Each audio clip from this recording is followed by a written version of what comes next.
Այսօր մենք ուսումնասիրենք մարդկության պատմության ամենամեծ պարադոքսներից մեկը, ինչպես էին մարդիկ, ովքեր ապրում էին թշվառության մեջ, առանց բժիշկների, առանց մարզասրահների, առանց անատոմիայի մասին որևէ գիտելիքի, տիրապետում ավելի ուժեղ դիմացկուն մարմինների, քան 21-րդ դարի հարմարավետության մեջ ապրող մարդկանց ճնշող մեծամասնությունը։ Այս տեսանյութում մենք կսուզվենք միջնադարյան գյուղացիների առօրյա կյանքի մեջ, կբացահայտենք, թե ինչու մեջքի ցավը, որն այսօր ախտահարում է 100 միլիոնավոր մարդկանց ամբողջ աշխարհում, նրանց շրջանում գրեթե գոյություն չուներ։ Նախքան տեսանյութը շարունակելը, հիշեք բաժանորդագրվել ալիքին նմանատիպ այլ վավերագրական պատմությունների համար։ Պատկերացրեք մի սովորական առավոտ միջնադարյան Եվրոպայում։ Երկինքը դեռ մութ է, երանգավորված միայն արևելյան հորիզոնի գունատ շերտով։ Օդը սառն է, կտրող, վաղորդյան լռությունը խախտվում է միայն աքաղաղի հեռավոր կանչով։ Հյուսաձո պատերով ծղոտե տանիքով տան ներսում մի կերպարանք վեր է գնում ձեծված հողե հատագին փռված ծղոտե բարակ պարկից։ Չկա զսպանագավոր ներքնակ, չկա փրփուրե բարձ, չկա զարթուցիչ։ Այս մարդու մարմինը հնազանդվում է մի այլ ժամացույցի նույնին, որը կառավարում է արածագն ու մայրամուտը։ Նա գյուղացի է այն միլիոնավոր մարդկանցից մեկը, ովքեր 9-ից մինչ 15-րդ դարերի միջ ընկած ժամանակահատվածում կազմում էին Եվրոպայի բնակչության ճնշող մեծամասնությունը։ Պատմական գնահատականները ցույց են տալիս, որ գյուղացիները կազմում էին այդ ժամանակաշրջանում մայրցամաքում ապրող բոլոր մարդկանց 80-ից 90%-ը։ Նրանք այն անտեսանելի հիմքն էին, որի վրա հենվում էր ողջ ֆեոդալական կառուցվածքը։ Նրանք կերակրում էին ազնվականներին, մատակարարում վանքերը, կառուցում ճանապարհները, աշխատեցնում միջնադարյան քաղաքակրթության մեխանիզմը։ Եվ նրանք այդ ամենն անում էին սեփական ձեռքերով, սեփական մեջքով, սեփական մարմնով։ Այս մարդը, ով հենց նոր վեր կացավ գետնից, չգիտի, բայց մի քանի ժամից նա քայլած կլինի կիլոմետրեր, բարձրացրած կլինի տասնյակ կիլոգրամներ, հարյուրավոր անգամներ պտտած կլինի, իրանը մնացած կլինի կքանստած դիրքում այնպիսի ժամանակահատվածներով, որոնք կստիպեին ժամանակակից մարզասրահ հաճախող ցանկացած մեկին հանձնվել։ Եվ այնուամենայնիվ, նա հավանաբար երբեք չի զգա այն քրոնիկական գոտկային ցավը, որն այսօր ամեն տարի միլիոնավոր մարդկանց տանում է բժշկի սենյակ։ Հարցը, որն առաջնորդում է մեզ այս հետաքննության մեջ, առերույթ պարզ է, բայց դրա հետանքները խորն են։ Ինչո՞ւ այս մարդը, ով ապրում էր պայմաններում, որոնք մենք թշվառ կհամարեինք, ուներ այսքան արտակարգ ֆունկցիոնալ մարմին։ Եվ ինչո՞ւ մենք մեր ողջ գիտելիքով, տեխնոլոգիայով, հարմարավետությամբ կորցրինք մի այնպիսի հիմնարար բան։ Պատասխանել սկսելու համար մենք նախ պետք է հասկանանք, թե ինչպիսին էր այս գյուղացու օրը հենց այն պահից, երբ նա բացում էր աչքերը։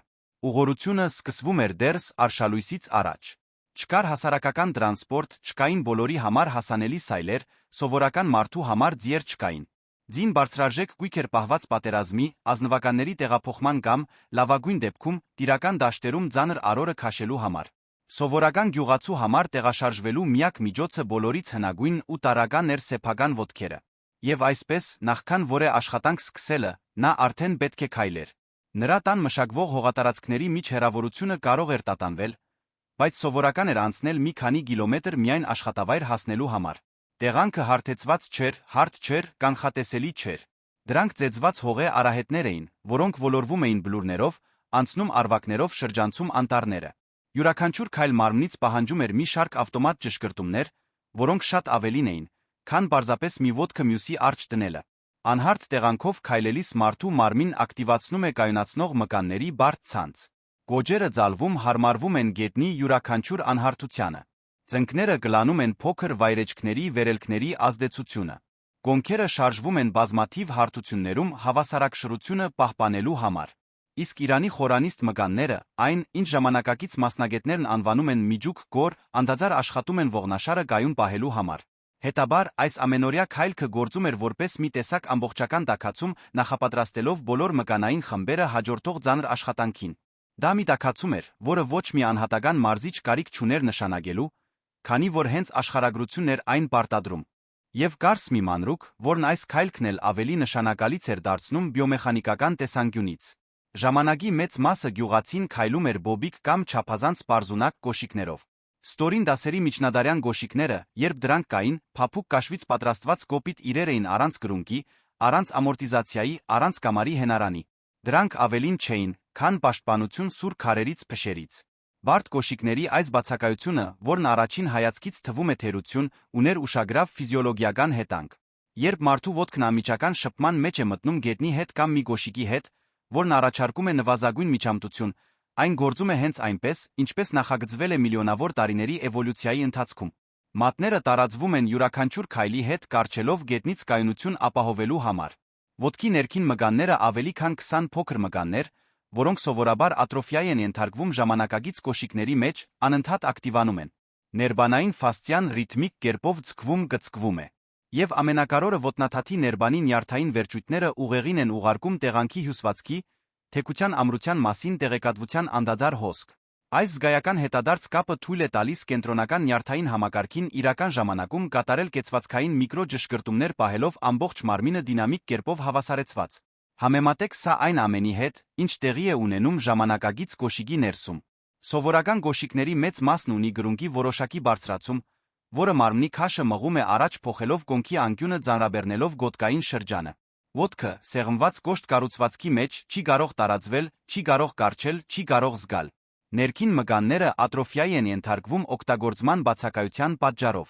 Իսկ ուղեղը, զրկված լինելով ճշգրիտ զգայական տեղեկատվությունից, աստիճանաբար գործնում է կեցվածքի նուրբ ճշգրտումները համակարգելու ունակությունը, որոնք պաշտպանում են ողնաշարը։ Միջնադարյան գյուղացին, չիմանալով այս ամենի մասին, պարզապես ապրում էր ազատ ոտքերով,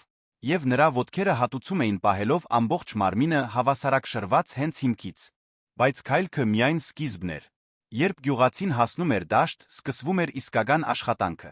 Եվ հենց այդ աշխատանքի մեջ էր նրա մարմինը օր-օրի, եղանակ առ եղանակ վերածվում մի բանի, որին ժամանակակից գիտնականները գնային հիացմունքով։ Միջնադարյան գյուղատնտեսական աշխատանքի ֆիզիկական ազդեցությունը հասկանալու համար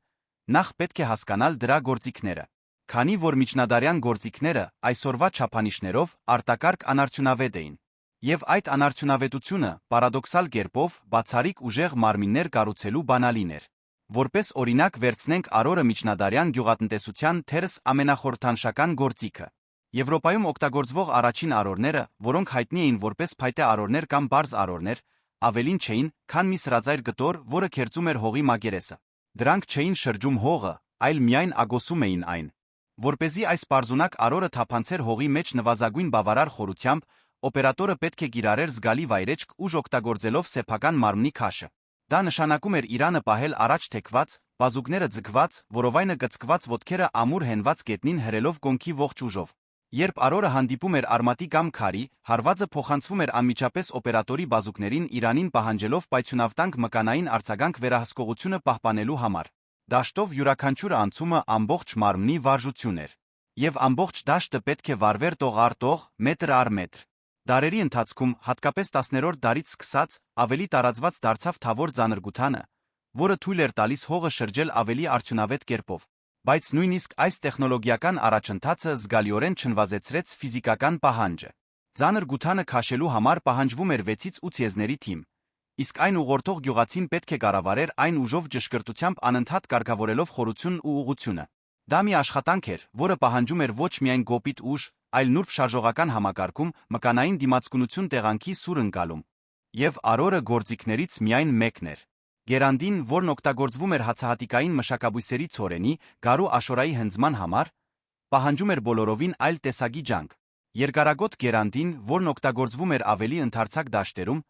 կառավարվում էր լայն պտտական շարժումով։ Հնձվորը ոտքերը հենում էր գետնին, պտտում իրանը գոնքերից ճոճում սայրը լայն աղեղով կտրելով ցողունները գետնին մոտ։ Այս շարժումը, որը կրկնվում էր հազարավոր անգամներ բերքահավաքի օրվա ընթացքում, խորապես ակտիվացնում էր որովայնի շեղ մկանները, ողնաշարի ուղիչները, ուսի մկանները, Իրանի ողջ պտտական մկանները։ Դա մի շարժում էր, որը պահանջում էր տեխնիկա։ Վատ կատարված պտույտը կարող էր հանգեցնել ոչ ճշգրիտ կտրվածքի վատնելով թանկարժեք հատիկները, կամ ավելի վատ ողնաշարի վնասվածքի, որը աշխատողին դուրս կթողներ դաշտից հենց բերքահավաքի թեժ ժամանակ։ Այս շարժումը ճիշտ արդյունավետ կերպով կատարելու անհրաժեշտությունը բազմիցս, ժամեր շարունակ, ստեղծում էր մի տեսակ ակամա մարզում, որն ամրապնդում էր մկանները խորը հավասարակշռված ձով։ Փոքր գերանդին կամ մանգաղը օգտագործվում էր ավելի նուրբ աշխատանքների համար, ինչպիսին է հացահատիկի հավաքումը փոքր տարածքներում։ Այն պահանջում էր, որ գյուղացին գրանար կամ կքանստեր գետնին մոտ մի ձեռքով բռնելով ցողունները, մինչդեռ մյուսով կտրում էր դրանք։ Այս դիրքը, որը պահպանվում էր ժամերով, ինտենսիվորեն աշխատեցնում էր ոտքերի մկանները, կոնքի ձալիչները ողնաշարի ողջ կայունացնող մկանները ձալված դիրքում։ Բահը, որն օգտագործվում էր փորելու մարգերը պատրաստելու համար, պահանջում էր բարձրացնելու հարվածելու շարժում, որը համատեղում էր կոնքի տարածումը, Իրանի ձալումը բռնվածքի ուժը։ Կալսիչը ձեձանը, որն օգտագործվում էր բերքահավաքից հետո հացահատիկը կալսելու համար, մի տեսակ հոդակապված ձող էր, որը գյուղացին ճոճում էր գլխի վերում ուժով իջեցնում գետնին փռված ցորենի խուրձերի վրա։ Այս շարժումը մոբիլիզացնում էր ուսերը, բազուկները, իրանը ոտքերը ամբողջական գինետիկ շղթայում։ Հետաբար, յուրաքանչյուր գործիք պահանջում էր շարժման տարբեր օրինաչափություն։ Եվ շարժման յուրաքանչյուր օրինաչափություն ակտիվացնում էր մկանների տարբեր խումբ։ Արդյունքն այն էր, որ դաշտում աշխատանքային օրվա ընթացքում գյուղացին օգտագործում էր մարմնի գրեթե բոլոր մկանային խմբերը շարժման բազմաթիվ հարթություններում, տարբեր ձանրաբեռնվածությամբ տարբեր ամպլիտուդներով։ Դա, առանց որևէ մեկի պլանավորելու, ամբողջ մարմնի ֆունկցիոնալ մարզման ծրագիր էր։ Բայց դաշտային աշխատանքը միատեսակ չէր տարվա ընթացքում։ Այն փոխվում էր եղանակների հետ, այս սեզոնային փոփոխությունը ներմուծում էր մի լրացուցիչ փոփոխական, որը վարժությունների գիտության տեսանկյունից արտակարգ օգտակար էր։ Գարնանը հիմնական աշխատանքը հողը վարելն ու սերմանելն էր։ Դա նշանակում էր ամբողջ օրեր հրել արորը, քայլել ուղիղ գծով օգտագործելով ոտքերի գոնքի ուժը սայրը հողի մեջ պահելու համար։ Ամռանը ուշադրությունը տեղափոխվում էր հնձին։ Գերակշռում էին Իրանի պտտման շարժումները, շեղ ու պտտող մկանները ստանձնում էին գլխավոր դերը։ Աշնանը բերքահավաքը պահանջում էր ժամեր կքանստած դիրքերում աշխատելով գետնին մոտ, կրկնվող ձալման տարածման շարժումներով։ Իսկ ձմռանը, երբ դաշտերը հանգստանում էին ձյան կամ ցրտի տակ, աշխատանքն ուղղվում էր այնպիսի խնդիրների, ինչպիսիք են փայտ կոտրելը, գործիքները սարքելը, ցանկապատերը նորոգելը, շինությունները կառուցելը կամ պահպանելը։ Օրինակ, փայտ կոտրելը պահանջում էր կացնի բարձրացման իջեցման պայթյունավտանգ շարժում համատեղելով կոնքի տարածումը։ Իրանի ձալումը միջուկի մկանների հզոր գծկումը հարվածի պահին ամբողջ մարմնի ուժը սայրին փոխանցելու համար։ Այս սեզոնային փոփոխությունը նշանակում էր, որ ոչ մի մկանային խումբ քրոնիկ կերպով չէր գերձանրաբեռնվում։ Մինչ մկանների մի խումբը ինտենսիվորեն ձանրաբեռնվում էր մի եղանակի ընթացքում, մյուսները հանգստանում վերականգնվում էին։ Երբ եղանակը փոխվում էր, հանգստացած մկանները ստանձնում էին հիմնական բեռը, իսկ նրանք, որոնք ինտենսիվորեն աշխատել էին, անցնում էին երկրորդական դերի։ Այս բնական ռոտացիան կանխում էր այն հիմնական գործոններից մեկը, որը հանգեցնում է վնասվածքների ժամանակակից աշխարհում կրկնվող սթրեսը։ Երբ մարդը կատարում է նույն շարժումը, նույն դիրքում, նույն ձանրաբեռնվածությամբ օր-օրի, ամիս առ ամիս, այդ շարժման մեջ ներգրավված հյուսվածքները գրում են կումուլյատիվ միկրոտրավմաներ, որոնք ի վերջո դրսևորվում են որպես քրոնիկ ցավ, տենդինիտ կամ հոդային վնասվածքներ։ Միջնադարյան գյուղացին, բնության կողմից ստիպված լինելով անընդհատ փոփոխել իր շարժումները, ակամա հետում էր ժամանակակից ֆիզիկական մարզման ամենահիմնարար սկզբունքներից մեկին պարբերականացմանը։ Այն գաղափարին, որ մարմնին անհրաժեշտ է բազմազանություն ձանրաբեռնվածության ու վերականգնման ցիկլեր հավասարակշռված առողջ զարգանալու համար։ Այն, ինչ այսօր էլիտար մարզիչները նշանակում են որպես խաչած մարզման ծրագիր, պարզապես մի մարդու գյուղատնտեսական օրացույցն էր, ով երբեք չէր լսել վարժություն բառը։ Իսկ աշխատանքի ընդհանուր ծավալը տպավորիչ էր։ Բերքահավաքի ժամանակահատվածներում, որոնք կարող էին տել մի քանի շաբաթ, աշխատանքային օրը ձգվում էր 14 ժամ կամ ավելի։ Գյուղացին արթնանում էր առից առաջ կանգ էր առնում միայն այն ժամանակ, երբ բնական լույսն այլևս թույլ չէր տալիս տեսնել։ Էներգիայի օրական ծախսը այս ժամանակահատվածներում հսկայական էր։ Նախարդյունաբերական գյուղատնտեսական բնակչության ուսումնասիրությունների վրա հիմնված գնահատականները հուշում են, որ բերքահավաքի ինտենսիվ գործունեության մեջ գտնվող աշխատողը կարող էր օրական այրել ավելի քան 4500 կալորիա։ Այս թվի չափը պատկերացնելու համար նշենք, որ դա էներգիայի ծախսի նույն մակարդակն է, որը նկատվում է պրոֆեսիոնալ մարզիկների մոտ բարձր մակարդակի մրցումների ժամանակ։ Տարբերությունն այն է, որ մարզիկը մարզվում մրցում է պլանավորված ցիկլերով, հանգստի, վերականգնման համապատասխան սննդային աջակցության ժամանակահատվածներով։ Գյուղացին պարզապես ապրում էր այդպես օր-օրի մի սննդակարգով, որը հիմնված էր հացահատիկային շիլաների, հացի, բանջարանոցի բանջարեղենի, լավագույն դեպքում մի փոքր պանրի կամ գաթի վրա։ Այս առօրյայի ֆիզիոլոգիական արդյունքը ուժի շատ յուրահատուկ տեսակի կառուցումն էր։ Դա ժամանակակից բոդիբիլդերի ծավալուն մասնագիտացված ուժը չէր, ոչ էլ վազորդի պայթյունավտանգ ուժը։ Դա այն էր, ինչ սպորտի գիտնականներն անվանում են ֆունկցիոնալ ուժ բազմաթիվ ուղղություններով ջանքեր գեներացնելու պահպանելու ունակություն երկար ժամանակահատվածներում օգտագործելով մարմինը որպես մեկ միասնական ամբողջություն։ Գյուղացու մկանները չէին զարգանում մեկուսացված կերպով, ինչպես տեղի է ունենում, երբ ինչ-որ մեկը մարզասրահի սարքի վրա երկգլուխ մկանի բիցեպսի վարժություն է անում։ Դրանք զարգանում էին շղթաներով, քանի որ իրական աշխատանքը պահանջում է, որ մկանները գործեն միասին։ Երբ գյուղացին գետնից բարձրացնում էր հացահատիկի պարկը, միայն նրա բազուկները չէին աշխատում։ Նրա ոտքերը կառչում էին գետնից կայուն հիմք ստեղծելու համար։ Նրա գոջերն ու ծնկները ձալվում էին կքանստելու համար։ Նրա գոնքերը գեներացնում էին բարձրացման հիմնական ուժը։ Նրա որովայնն ու մեջքը միաժամանակ կծկվում էին ստեղծելով ողնաշարի շուրջ պաշտպանիչ կոշտ գլան։ իսկ նրա բազուկներն ու ուսերը փոխանցում էին այդ հավաքական ուժը բարձրացվող առարկային։ Այս շղթայի յուրաքանչյուր օղակ այնքան ուժեղ էր, որքան անհրաժեշտ էր, քանի որ յուրաքանչյուր օղակ անդադար օգտագործվում էր։ Եվ հենց բեռների բարձրացման մեջ էր բացահայտվում մեկ հետաքրքիր ասպեկտ։ Գյուղացու կողմից ծանր առարկաներ բարձրացնելու համար օգտագործվող տեխնիկան շատ դեպքերում զարմանալիորեն նման էր նրան, ինչն այսօր ուսուցանվում է որպես մերյալ ձգում մարզասրահներում ֆունկցիոնալ մարզման կենտրոններում։ Ոչ թե այն պատճառով, որ ինչ-որ մեկը սովորեցրել էր այդ տեխնիկան գյուղացուն, այլ այն պատճառով, որ ֆիզիկան ինքնապահպանումը պարտադրում էին դա։ Երբ անհրաժեշտ է գետնից բարձրացնել շատ ծանր առարկա, մարդու մարմինը բնազդաբար հակված է ընդունել մեխանիկորեն ամենաշահավետ դիրքը խորը կքանիստ, ուղիղ ողնաշար, բեռը մարմնին մոտ, ուժը գեներացվում է ոտքերի գոնքի միջոցով։ Այս դիրքից ցանկացած շեղում, օրինակ մեջքը գորացնելը կամ բեռը մարմնից հեռացնելը, հանգեցնում է անհամաչափ ճնշման միջողնային սկավառակների գոտկային կապանների վրա։ Իսկ գյուղացու համար մեջքի վնասվածքը պարզապես անհարմարություն չէր, որը կհանգեցներ մի քանի օր հանգստի ֆիզիոթերապիայի սեանսի։ Դա աղետ էր։ Դա նշանակում էր չկարողանալ աշխատել, չկարողանալ բերքահավաք անել, չկարողանալ գերագրել ընտանիքին։ Գոյատման տնտեսության մեջ, որտեղ չկար սոցիալական ապահովության ցանց, որտեղ չկար առողջության ապահովագրություն, որտեղ չկար ոչ մեկը, ով կփոխարիներ անաշխատունակ աշխատողին, լուրջ վնասվածքը կարող էր բառացիորեն նշանակել սով։ Հետաբար, գոյատման ճնշումը գործում էր որպես ամենախիստ մարզիչը։ Այն սովորեցնում էր ճիշտ տեխնիկան ոչ թե հրահանգով, այլ հետանքով։ Կային նա առաջադրանքներ, որոնք չէին ներառում բուն դաշտը, բայց որոնք հավասարապես պահանջկոտ էին ֆիզիկական տեսանկյունից։ Օրինակ, ջուր հայթայթելը ամենօրյա աշխատանք էր, որը պահանջում էր զգալի ջանք։ Գյուղացիական տների մեծ մասը սեփական ջրհոր չուներ։ Ջուրը պետք է բերվեր աղբյուրից, գետից կամ համայնքային ջրհորից, որը հաճախ գտնվում էր հարյուրավոր մետրեր հեռավորության վրա։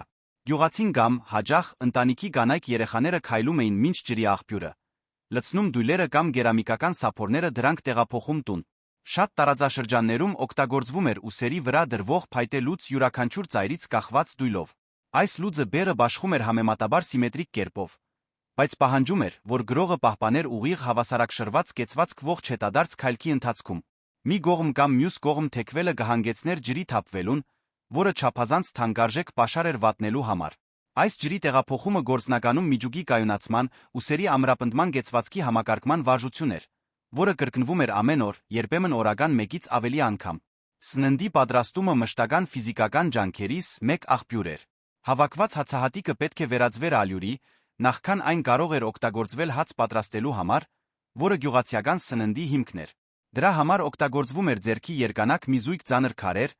որոնց միջ դրվում էր հացահատիկը աղվում վերին քարի պտտմամբ։ Երգանակը պտտելը պահանջում էր բազուկների, ուսերի իրանի գայուն ջանք։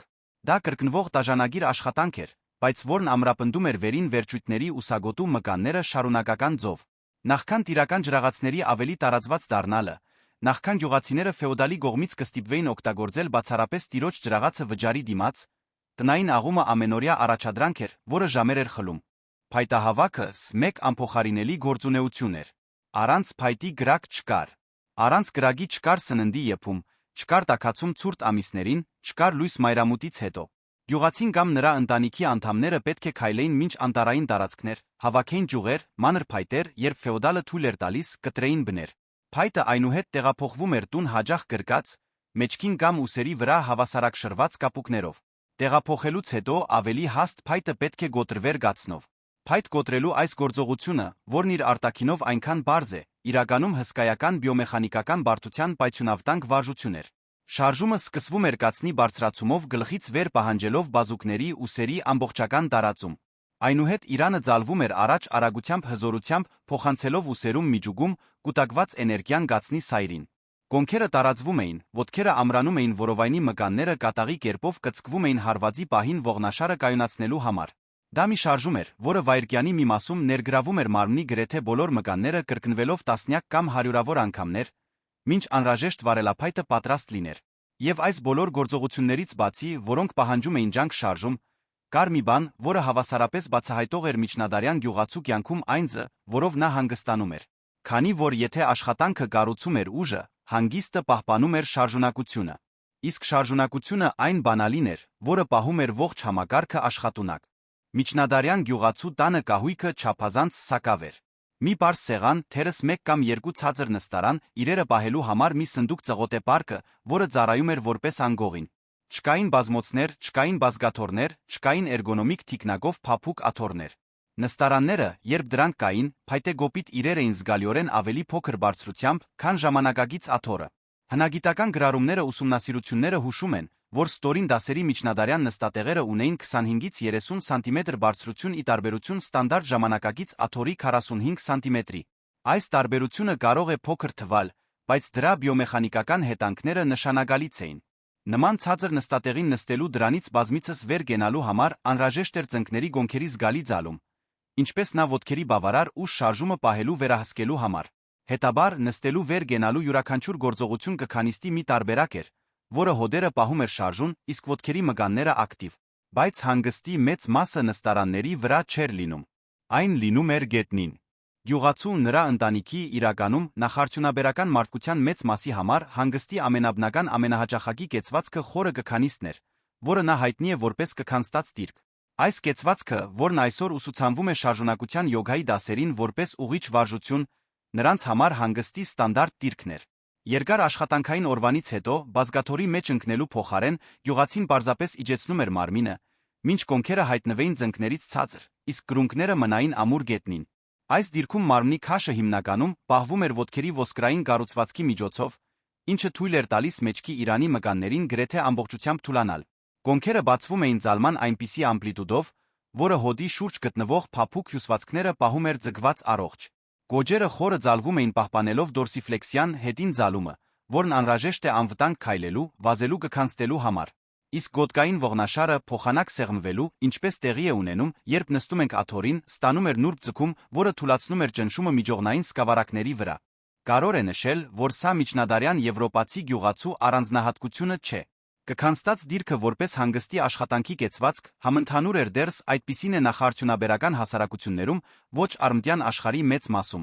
Ասիայի, Աֆրիկայի, Լատինական Ամերիկայի Օվկիանիայի տարբեր տարածաշրջաններում միլիոնավոր մարդիկ ամեն օր օգտագործում են այս դիրքը սնունդ պատրաստելու, շփվելու, ուտելու, աշխատելու համար։ Աշխարհի ցանկացած կետում փոքր երեխաները բնազդաբար ընդունում են այս դիրքը խաղալիս, ինչը վճռականորեն հուշում է, որ խորը կքանիստը մարդկային բնածին կեցվածք է, շարժողական օրինաչափություն, որը գրված է մեր կենսաբանական գոտում դեռս այն ժամանակից, երբ մենք դարձանք տեսակ։ Այն, ինչ տեղի ունեցավ արդյունաբերականացված արմտյան աշխարհում, այն էր, որ աթոռի համատարած լինելը մեզ զրկեց այս կեցվածքից։ Աթոռը իր բարձր նստատեղով թիկնակով, որը հրավիրում է պասիվ թուլացման, վերացրեց կքանստելու անհրաժեշտությունը։ Եվ վերացնելով անհրաժեշտությունը վերացրեց նա ունակությունը։ Կոնքերը կարծրացան, գոջերը գործրին ամպլիտուդը, միջուկի խորանիստ մկանները ատրոֆիայի ենթարկվեցին, ողնաշարը դարձավ խոցելի։ Գյուղացիական տան ներսում գետնի հետ այս մշտական փոխազդեցությունը դրսևորվում էր բազմաթիվ ձևով։ Ճաշերը հաճախ ուտում էին գետնին նստած կամ այնքան ցածր նստարանների վրա, որոնք գրեթե հավասար էին գետնին։ Ոտքերը խաչած նստելը մի դիրք, որը պահանջում է գոնքերի արտաքին պտույտ որովայնի մկանների ակտիվացում ողնաշարը ուղիղ պահելու համար, ամենօրյա կեցվածք էր։ Քունը տեղի էր ունենում ամուր մագերեսների վրա սովորաբար ծղոտով լցված պարկի վրա, որը դրվում էր անմիջապես հողե հատագին։ Այս կարծր մագերեսը, հակառակ նրան, ինչ կարելի էր պատկերացնել, պարտադիր չէր, որ վնասակար լիներ ողնաշարի համար։ Ընդհակառակը, ամուր մագերեսը խրախուսում է ողնաշարին գտնել իր բնական հավասարեցումը առանց ընկղմվելու ասիմետրիկ դիրքերի մեջ, ինչպես տեղի է ունենում չափազանց փափուկ ներքնակների դեպքում։ Բացի այդ, բարձրացված մահճակալի բացակայությունը նշանակում էր, որ ամեն առավոտ գյուղացին պետք է վեր գնար գետնից մի գործողություն, որն ինքնին պահանջում էր ոտքերի ուժ, կոնքերի շարժունակություն միջուկի ակտիվացում։ Եվ ամեն գիշեր նա պետք է նորից պարկեր վերահսկելով վայրեջքը մինչ գետին։ Այս շարժումները, արերույթ չնչին, կազմում էին ամենօրյա ֆունկցիոնալ մարզում, որը մարմինը պահում էր պատրաստ կյանքի պահանջներին։ Գյուղացի կանայք արժանի էին առանձին գլխի ֆիզիկական դիմացկունության այս պատմության մեջ։ Բացի գյուղատնտեսական աշխատանքներին մասնակցելուց, հատկապես տնկման բերքահավաքի կրիտիկական ժամանակահատվածներում, նրանք պատասխանատու էին մի շարք տնային գործերի համար, որոնք պահանջում էին մշտական ֆիզիկական ջանք։ Բրդի վուշի մանումը ամենակարևորներից էր։ Օգտագործելով ձեռքի իլիկներ, ավելի ուշ ճախարակներ կանայք արտադրում էին թելը, որը կվերածվեր գործվածքի ընտանիքի հագուստի համար։ Այս աշխատանքը պահանջում էր նուրբ շարժողական համակարգում, դիմացկունություն բազուկներում մատներում կենտրոնացված ուշադրության ժամեր։ Գործելը տեքստիլագործությունը մեկ առաջադրանք էր, որը պահանջում էր ֆիզիկական ջանք ներառելով դազգահի կրկնվող գործածումը, պատշաճ կեցվածքի պահպանումը երկար ժամանակահատվածներում։ Լվացքը, որն արվում էր ձեռքով գետերում կամ դաշտերում, տաժանագիր աշխատանք էր, որը ներառում էր շփում, պտտում թրջված գործվածքների տեղափոխում։ Իսկ ընտանի կենդանիների խնամքը հավերին ու խոզերին գերակրելուց մինչ կովերին գթելը ավելացնում էր ֆիզիկական ջանքերի ավելի շատ շերտեր արդեն իսկ աշխատանքով լի օրվան։ Պատմական գրառումները մեզ հայտնում են, որ կարոլինգյան օրենսդրությունը, Կարլոս Մեծի ժամանակաշրջանի օրենքները, մանրամասնում էր ֆեոդալական գալվածքներում կանանց աշխատանքի վերաբերյալ ակնկալիքները։ Կանայք պետք է արտադրեին վուշ, բուրդ, ներկանյութեր, այլ նյութեր։ Այս աշխատանքը կամավոր չէր։ Դա պաշտոնական պարտականություն էր։ Եվ այն կատարելու համար կանայք կարիք ունեին նույնքան դիմացկուն մարմինների, որքան տղամարդիկ։ Կար մեկ համապատասխան ասպեկտ աշխատանքի սոցիալական բաղադրիչը։ Ֆեոդալական համակարգը շատ գյուղատնտեսական գործողություններ կազմակերպում էր կոոպերատիվ ձով։ Վարելը, բերքահավաքը գալսելը հաճախ իրականացվում էին խմբով ընտանիքների կողք կողքի աշխատելով։ Այս համայնքային բնույթը նշանակում էր, որ շարժումները տեղի էին ունենում սոցիալական համատեքստում աշխատանքային երգերով հավաքական ռիթմով, որը տատանվում էր օրվա ընթացքում։ Բերքահավաքի փառատոները ներառում էին բարեր տոնակատարություններ, որոնք ինքնին ինտենսիվ ֆիզիկական էին պահանջում էին սիրտ անոթային դիմացկունություն ոտքերի ուժ։ Եվ այսպես, կտոր առ կտոր, պատկերն ամբողջանում է։ Ամենօրյա քայլքը անհարթ տեղանքով, ազատ ոտքերով առանց սահմանափակող կոշիկների, կառուցում էր ուժեղ ոտքեր, շարժուն գոճեր ամուր կեցվածքային հիմք։ Աշխատանքը պարզունակ գործիքներով, որոնք պահանջում էին ամբողջ մարմնի մասնակցությունը, կերտում էր ֆունկցիոնալ, հավասարակշռված ինտեգրված մկաններ։ Գյուղատնտեսական գործունեության սեզոնային փոփոխությունը ստեղծում էր բնական պարբերականացում, որը կանխում էր կրկնվող ջանքերից առաջացող վնասվածքները, զարգացնում էր բոլոր մկանային խմբերը։ Հանգիստը կքանստած դիրքերում գետնին պահպանում էր կոնքերի, գոճերի գոտկային ողնաշարի շարժունակությունը։ Տնային կյանքը իր ցածր կահույքով ամուր մագերեսներով ամրապնդում էր շարժման հենց այս նույն օրինաչափությունները։ Իսկ ժամանակակից հարմարավետության լիակատար բացակայությունը էրգոնոմիկ աթոռների, փրփուրե ներքնակների, ամորտիզացիայով կոշիկների շարժիչավոր տրանսպորտային միջոցների բացակայությունը ստիպում էր մարմնին մնալ ակտիվ, ուժեղ ջկուն որպես գոյության հիմնական պայման։ Այս ամենի արդյունքը մի բան էր, որը մենք կարող ենք անվանել բնական մկանային զրահ։ Ոչ թե մետաղյա զրահ, ինչպիսին ասպետներինն էր, այլ կենդանի հյուսվածքից զրահ, որը շրջապատում էր ողնաշարը պաշտպանում այն ներսից դուրս։ Որովայնի խորանիստ մկանները, մեջքի մկանային շերտերը, շեղ մկանները, բազմաջեղք մկանները, ողնաշարի ուղիչները, ստոծանին գոնքի հատակի մկանները ձավորում էին պաշտպանիչ գլան ողերի շուրջը։ Երբ այս մկանները ուժեղ են գործում են ներթաշնակ, դրանք այնքան արդյունավետ են կայունացնում ողնաշարը, որ միջողնային սկավառակները, կապանները հոդերը չեն ենթարկվում չափազանց մեծ սթրեսների։ Ողնաշարը կարող է ազատորեն շարժվել բոլոր ուղղություններով, ծալվել, տարածվել, պտտվել առանց որե առանձին կառուցվածքի գերծանրաբեռնման։ Այս զրահը չէր կառուցվում մարզասրահի գորքի վրա որովայնի մկանների վարժությունների շարքերով։ Այն կառուցվում էր կյանքի միջոցով։ Ամեն անգամ, երբ գյուղացին հրում էր արորը, խորանիստ մկանները ակտիվանում էին ողնաշարը կայունացնելու համար հողի դիմադրության ուժի դեմ։ Ամեն անգամ, երբ նա ջոջում էր գերանդին, շեղ պտտող մկանները գծկվում էին պտույտը վերահսկելու համար։ Ամեն անգամ, երբ նա բարձրացնում էր հացահատիկի պարկը, Իրանի ողջ մկանները համակարգվում էին ողերը պաշտպանելու համար։ Ամեն անգամ, երբ նա կքանստում էր հանգստանալու համար, կոնքի գոճի մկանները պահպանում էին շարժման անհրաժեշտ ամպլիտուդը, որպեսզի կքանիստը հնարավոր հարմարավետ լիներ։ Եվ ամեն անգամ, երբ նա բոբիկ քայլում էր անհարթ տեղանքով, նրա ոտքերը ուղեղին էին ուղարկում անհրաժեշտ տեղեկատվությունը ողջ այս համակարգը տրամաչափված աշխատունակ պահելու համար։ Հետաբար, գյուղացու ուժը մարզասրահների կամ ատլետիկ մրցումների ուժ չէր։ Դա գոյատման ուժ էր։ Եվ հենց այստեղ է պատմությունը փոխում իր կենտրոնացումը։ Քանի որ հասկանալը, թե ինչպես էր գյուղացին կառուցում իր մարմինը, հարցի միայն կեսն է։ Մյուս կեսը, թերս ավելի հրատապ, հասկանալն է, թե ինչպես մենք քանդեցինք մերը։ Արդյունաբերական հեղափոխությունը, որը սկսվեց 18-րդ դարի երկրորդ կեսին, արագացավ 19-րդ դարում, արմատապես փոխեց մարդու հարաբերությունները շարժման հետ։ Գործարանները փոխարինեցին դաշտերին։ Մեքենաները փոխարինեցին ձեռքի գործիքներին։ Աշխատողները, ովքեր նախկինում ազատորեն շարժվում էին բացօթյա պայմաններում կեցվածքների շարժումների անվերջ բազմազանությամբ, սկսեցին կանգնած մնալ մեքենաների առջ կրկնելով նույն ժեստը, նույն դիրքում օրական 10, 12 կամ 14 ժամ։ Աթոռը, որը միջնադարյան գյուղացու համար հազվագյուտ գրեթե անպետք առարկա էր, դարձավ ամենուրեք։ Աթոռներ գործարաններում, աթոռներ գրասենյակներում, աթոռներ տրանսպորտում, աթոռներ տներում։ Ժամանակակից մարդը նստում է աշխատելու համար, նստում է ուտելու համար, նստում է տեղաշարժվելու համար, նստում է զվարճանալու համար։ Միջին հաշվով, արդյունաբերական երկրում չափահաս մարդը օրական 7-ից 10 ժամ անցկացնում է նստած։ Որոշ ուսումնասիրություններ մատնանշում են նույնիսկ ավելի մեծ թվեր։